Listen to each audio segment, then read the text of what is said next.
people. Good morning. Good morning. Good morning, y'all. Good morning, Rwanda. Good morning. Wow. Oh, I feel wonderful right now. I feel real relaxed. And yes, I'm still in bed. Yes, good morning. This is Spirit Journey. And today is Saturday, August 30th, 2025, and the time is now about 7:29 in the morning. How beautiful it is. Wow, what a beautiful morning. You can feel the cool breeze coming from outside.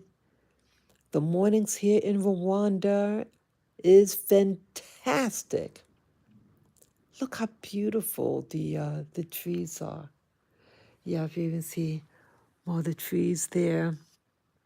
It is absolutely beautiful. Yeah, I'm enjoying doing these type of videos. It kind of reminds me of back home in New York City. Many of you who've been watching my channel for a number of years know that before coming to Rwanda, I would do these live videos. Early morning would still be dark outside, and I lived in an apartment in a high rise, and I would be shooting my camera, and you would see the skyline of all the buildings and the lights, and it looked fantastic. But here you get to see beautiful trees. It's daytime right now. The sun is up, but it's just as beautiful, and it really makes me feel good. Yes, good morning, viewers. Good morning. Good morning. This is going to be a fantastic live stream. A fantastic live stream. If you want to hear about hope, love, and the power of unity, and something as small as a pebble can transform a nation like Burkina Faso. Yep. And I just said, let me do a video regarding this story, this positive story. Oh, there goes Lavender, my little boy. Yes, yes, yes. He says, good morning. Good morning. Yeah. Look at him. Hey, Lavender. Hi. Yeah. Yeah, he needs a haircut badly. Oh, he's my little boy. But yes, yeah, Lavender. Yeah, we love you. We love you. We love you, big boy. Yeah. So let me begin with my story. I'm very, very encouraged this morning after just listening to a video on the West African country of Burkina Faso and their leader, Captain Ibrahim. Yes.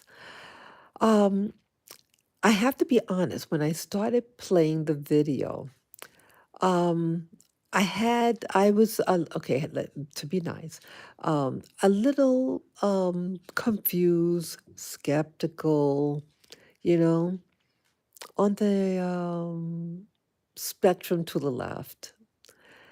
But then I continue on. I'm glad I continued listening because it's a powerful story. And sometimes you got to listen to the whole thing to really get the full impact of the story. Okay, Burkina Faso was under colonialism for years under the French, and it got its independence, but it's trying to push forward as a nation. I'm just so impressed with their leader. I am very, very impressed because the story, I think, could revolutionize any nation, big or small. So, Burkina Faso, an African nation, and it's going through a transformation. And as a leader, Captain Ibrahim, um, he knows what he's dealing with. And I didn't know that he had a background of um, education, something. I forget the occupation, what he did, but it was something uh, like of a teacher, something very, very interesting. Yeah, I never knew his background, but he comes from humble beginnings, but he has an educational background and now is a leader of a country. And the wisdom, if he himself devised this plan, um, unreal. He knows he's dealing with many people, people of many backgrounds, I should say. You have different tribes, different languages of the people, native languages of the people. Just maybe even different religions. Just different. How do you get people of different identities who live within the borders of Burkina Faso? What can you do to revolutionize on a ground level, on a base level? He has to learn, he has to develop unity in the country. He has to develop a means of saying, well done. We are now one nation. Okay. Now, living in a place where people are taught early in life that they're nobody, that they're no one without the European or the French, and that you need handout. Well, he had a little project for the people of Burkina Faso. And that plan was a very well oiled plan. But on the surface, and at least with me initially, I was saying, boy, what's he up to? What, skepticism that, well, the country, needs help, you're wasting people's energy to do this. But as they elaborated, the person telling the story, I said, wow, I was dumbfounded. Well, how do you unify a country? You got a plan.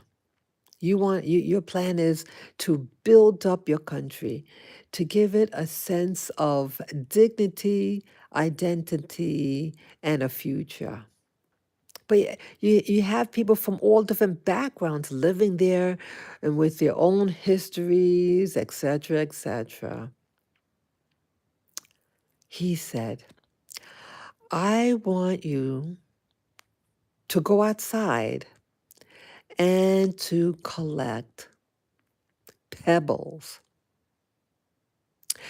But I give you more information about that. It's not just going to be any pebble. The pebble has to be of a particular size, and he gave the dimensions from 5 to 7 centimeters in width and length. This pebble, it cannot have any cracks in it. It has to be of a particular color range. And that is going to be gathered and later sorted by more specifications. And the people went out. All types of people went out gathering the pebbles. Yeah, the pebbles had to be smooth too. And then what was the assignment was to last 6 months, and they were to gather X number of pebbles. And this was strictly volunteer work. No one's to be paid, but it was going to be used, I think, it was to get a museum because he wanted to start a national museum of these pebbles. And so that's why it had to be with specifications and and it had to be gathered at a particular time. And he needed a certain number of pebbles for this project. And so people went out, adults and children went out to gather.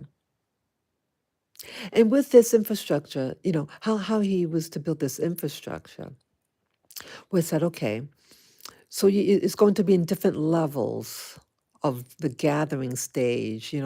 So the individual will have a place to drop off centers, and then those centers would have there were about, what was that, about maybe 30 different drop off centers, and then it would later be resorted into categories to make sure it's in tolerance of what it was to be used for, and then regathered to the destination sites. You had one lady that they discuss where she lived. They didn't have the type of pebbles in her immediate area. And so, but she wanted to participate. So she had a goat, sold the goat to get money to be able to get a ride to this specific location to gather pebbles. And a mass number of pebbles throughout the country was gathered, including that lady. It was truly a group effort, a national effort. They were going to build a national museum for to develop a national identity and history of the people on the geography of the land, and that Burkina Faso was not a poor country because it has many resources such as these pebbles, and to arrange these pebbles in a way to display the cultural heritage of the people on the types of stones that it has, and that these stones would later be used to display the national geographical heritage of the people, and that these pebbles will be arranged in such a way and to later be used to make things so that when people see them, they would see the pebbles of their nation, beautiful in all different spectrums, and the smoothness, the natural beauty of it that was going to be brought out of these stones that would later be constructed into works of art. And I said, wow. I mean, they said the story better than I did, but wow. Imagine something as small as pebbles, and then to ask the people for help. Hey, help us. We want to now develop a national heritage that people from all over the world could later see, and see that it represents the people of Burkina Faso, all different shades of brownness, smoothness. Um, it was to be a beautiful, beautiful example of the richness of its people And I said, what a beautiful story. And again, people from all over, what was to be a 6-month project was just a couple of weeks. They were to gather the X number of pebbles, and they surpassed it. They surpassed their goals of gathering the pebbles. They surpassed it, and they achieved the goal in a fraction of the time. So what is that telling the people? That together, when you're focused, when you are focused and one-minded, whether you're a Muslim or Christian, or you're of this tribe, that tribe, whether you're from the north or whether you're from the south, it didn't matter.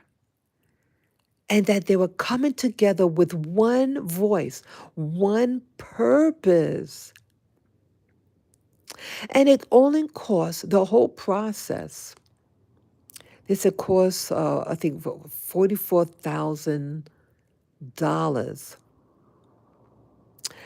And that they didn't have to ask any nation for assistance for this project. And the reason why it cost the amount that it did was that for gasoline, for the vehicles to, I guess, to transport the material and stuff. Because these are thousands of pebbles. Okay, sorry, it's a plane coming.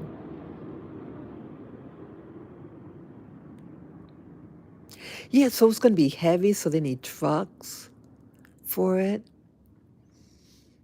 That organization, maybe communication, maybe cell phone communicating from one location to another to make sure that they have the drop-off point and the pickup point. So it was developing an infrastructure of organization of a task of gathering pebbles to later be used for a national identity, unity. It was spectacular. And the more they elaborated in this video that I watched, the more my mind opened up. Yeah. See, last night I was watching some videos and getting little stressed out about the country of South Africa. And I was watching some of the history of some of its people. And someone was interviewing a group of people who collectively are called the Coloreds of South Africa. And it was in a neighborhood that was, well, it was their neighborhood, and they had pride in their neighborhood. But it has it has its stress points of trying to build itself up. And it seems like this particular community, what they call the colored community, is not treated very well in South Africa, and a lot of violence. And it was interesting that, like, I don't hear as much criticism of what they call their black community as much I hear of the problems within the so-called colored community. And there's so much havoc. But at the same time, people, they want to push forward. And the color community comes with all different shades, shapes, hair textures, skin textures. And I was reminded when I was watching this video about Burkina Faso's pebble assignment, I started thinking about South Africa's pebbles, so to speak. That you could think of the pebbles as the colored community or the black and white and colored community of South Africa and the Indian or/Asian community in South Africa. You have people of all backgrounds, shapes, sizes, colors, textures, also living in South Africa. And what a beautiful thing that could be created out of South Africa if it could unify, like this pebble experiment. No, it's not, I mean, a project. It too could have a national identity. That, a pebble, one thing of the analogy of the pebble that's coming to my mind. See, what was specific about the gathering of these pebbles, that the pebble had to be smooth. But now it dawns on me why. See, a smooth pebble means that the environment, the water, the pebble, the rock had to go through an erosion process over time, such as water. Water is a universal solvent. And so, like Africa, like South Africa, it's going through a process. But for it to be purely smooth and beautified is through the process of erosion, through the elements, the natural elements. And it too can become a beautiful pebble. And it's of beautiful colors. And it could unify and be used, that it become one identity. South Africa, with its beautiful shades of pebble colorings. Yes, South Africa. Why be on a division? Yes, history happened in South Africa. And I feel really, you really don't hear much about what they call the colored community. And people, even though in America I am identified and labeled as a Black woman, but I am a person of diverse ethnic and racial backgrounds. And so if I lived in South Africa during apartheid, I would be forced in to live in the colored community. So I kind of feel touched by this group. I have compassion for this so-called colored community. And see, I say like that, so-called, because in America, they in history, the term colored was used primarily in the southeast of America, where you had legalized segregation, but not as extreme as apartheid, but it was segregation. And they really didn't have, at least to my knowledge, a lot of different racial groups, just Black or white. So it labeled anyone who was not white as colored, and everything was segregated. And this plan of segregation was used to to put down the colored / non-white community. They like drinking fountains. They would have a big one that was clean for whites and a dinky, dirty one for non-whites. And so it was a psychological thing to reinforce in the mind of the people that you were not important and that you were inferior. So the term colored, to me, is a term that was used in an era of deprecation of a group that was not white. And so it has a negative connotation, actually, in America. If it's just you, if someone says, oh, that colored person, it would be perceived as from the mindset of an era that was um, full of hatred and racism. But in South Africa, it's just more of a descriptive term because they didn't want, the Europeans that dominated South Africa.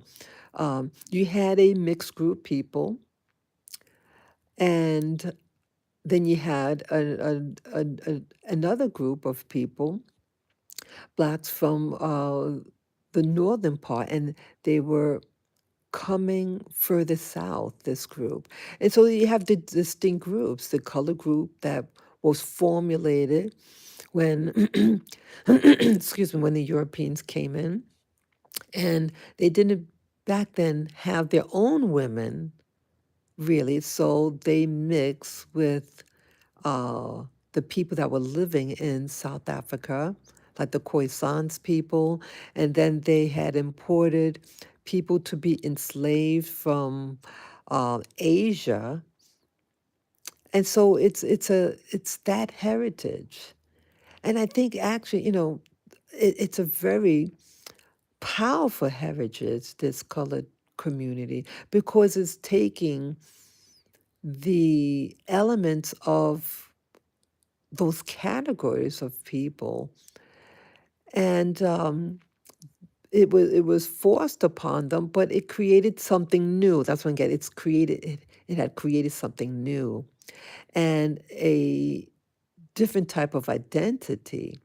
And then you have those who of just Europeans background, and then you had the blacks from the northern part coming downward, and so there's like it's like a triracial category, uh, black, white, and colored. Oh, you also have Asian also, Asian population that's blended in with the colored community. And yes, and you have the Indian community. Uh, I guess those from India that did not mix, and they have their own network. But wouldn't it be a beautiful story if South Africa and all its natural resources, and people are a natural resource, not just the pebbles, the minerals, etc. Wouldn't it be a fantastic story if we can hear that to unify South Africa? I think, as an outsider, when I hear stories of South Africa, um, you mostly, in the media back in America, you just really heard of the story of black and white, and that blacks you know, um, are are encouraged to get uh, positions. Employment is now favoring or trying to develop the black community in South Africa. And now you're actually hearing whites saying that they're being disenfranchised. It's really interesting what is coming out. It's like what's being pushed now is what they call reverse discrimination amongst the people of South Africa. And then you hear the story of the colored population that just you don't really hear. You just hear of just pain and suffering with them, and a lot of anger. And they have a form of rap music there in the colored community. But I really wish that somehow, see, I understand the whole process. You want to correct wrongs. Yes, mightily. You want to correct wrongs that were done to people. But what I'm picking up is something to, no one wants to feel forgotten. No, the people of yesterday is yesterday. And someone shared also with me a video about the power of now. You know, when you think about the past, you're picking up old energy that's holding you back. And then when you look at the having the thing about tomorrow, you're thinking about what didn't even come yet, and that you can steer your life in the now. The power is in the now, and I said to myself, "Wow!" I heard something like that, "The Power of Now." There's a book I think that entitled that, but someone just sent me a video about the sometimes people, even like myself, might be dwelling in the past of past pain, but you can't heal. And like initially, I was like maybe a little angry. Hey, you did this and that, and what about you're not addressing the pain that I have about the past, and angry that the person is all smiley face and seem to be having a good time and laughing.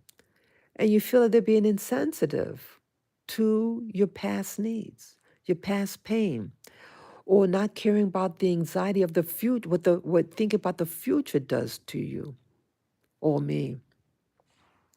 And it reminded me about the power of now. What you do now, what pebbles do you pick up now? Because you're going to use those pebbles with those specifications to build up your future. But your future is only based on what you do now. Could you imagine what South Africa or any nation on the continent of Africa, Asia, the Americas, what they can do? Yes, you have pain. But if you're able to make an assignment for the people, the common person there, say, you may not understand initially why I want you to pick up these pebbles and why they have to be a certain specification of color, size, and smoothness. But push forward. See, a pebble doesn't weigh much, but we got a project. And if you successfully follow the rules, the specifications in this project for the masses could do, young and old can do this project collectively, you will see its beauty and that it will actually build you up. And yes, I see it now. You pick up those pebbles. You follow the specifications because it's later going to be used to create something beautiful, a national identity of oneness, of I can do anything. We can do anything. And we didn't need any international help in the process of picking up these pebbles. What a brilliant idea this man had about the power of unity in a country that is trying to um, uh, push forward, like Burkina Faso. And then they're also saying in the video that other nations in Africa are looking up to um, eh, this experiment slash goals slash project, national project, what they can do, and that they want to utilize it. Hey, let's utilize this. What about with foods? Hey, let's create a national dish out of many, creating one. Could you imagine? Food is a great way to unify people. People are real particular about their food. Imagine, hey, let's get this ingredient, that ingredient. Let's say they base it on region. Let's say certain regions have different types of foods, different types of fruits or vegetables or fish or animal. And let's create a national, oh wow, I feel great about saying this. Let's create a national dish It's going to have a little bit of everything. And this is what's going to unify us. Wow, because we all got to eat, right? Let's create a national, whatever, a national museum. Let's create a national, or of anything. As I say, out of many, one people, one identity. What a spectacular, spectacular plan. I am greatly comforted by this story about Burkina Faso. Yeah, maybe they could do the same thing here in Rwanda. I mean, people are pretty much together here. But many of you know that it had a genocide 31 years ago. But how to really catapult it? Because there are things that I see. Again, I'm an outsider. I live here. It's a beautiful place. But I see things. And I say to myself, why, why? If they only knew the greatness that they are to uplift itself. It doesn't need U.S. aid to do it. Like those pebbles, it can do it. It can create beautiful things. It just has to have vision. And yeah, I do understand that there is a project that's going on in Rwanda, and it's going to be done in phases. I forget the name of it. Someone had told me about it, but it's a project. And it's to be done in stages to transform Rwanda. Yes, I think with nations, in my opinion, nations around the world, it's not so much money. It needs vision and unity and to steer it with the right instructions to achieve its goals. Wow. Africa, you can do it. Something is picking up a pebble, whatever what it is, it could have been any object. They could say, hey, oh, gather bananas. And it has to be this shape, that color, this or that, and or it could be flowers. Gather flowers. Or it has to be this color, uh, that shape, that size. It could be anything. But something as simple as a pebble to be used as a teaching tool for the masses. What a powerful, powerful idea. I am greatly encouraged. Yeah.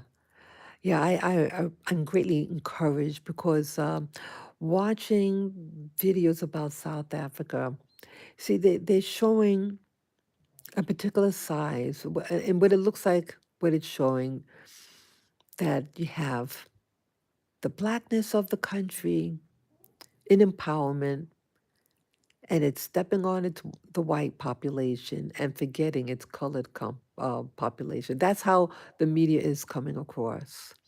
And then you have the rich Asian community. South Africa, you are a gem. Combine forces. Let's stop the foolishness of colorizing. You're not a color. You're not a skin color. You are a living soul. And you can really push forward as a nation. There is pain, but like those pebbles, it had to go through a a a wearing away, a beautification process. You can do it and become a beautiful, shiny pebble. And then you can ingather all those beautiful shades of pebbles, of smoothness, and create a national identity out of all those spectrums of pebbles. Yeah, yeah. Racism and hatred is an evil. Let's stop the hatred. Let's stop the jealousies. And even further, women and men. You have people who are fighting regarding gender, men against women, women against men. Let's stop it. Let's stop it. So maybe you all can pick up a little pebble today and to be reminded that we're, you know, a gem in the rough. And once it goes through its process, its beautification process, what a beautiful, beautiful gem that we create together. South Africa, I wish you the best. You can do it. You can unify. Yes, and Burkina Faso, thank you for the example. Thank you for that video, that something as simple as a pebble, as an analogy of the beauty that will be achieved in Burkina Faso. Peace, love, and joy, Burkina Faso. Peace, love, and joy, Africa. Peace, love, and joy, planet Earth, and all its beings. Thank you again for listening, and have a wonderful, wonderful Saturday. Bye bye.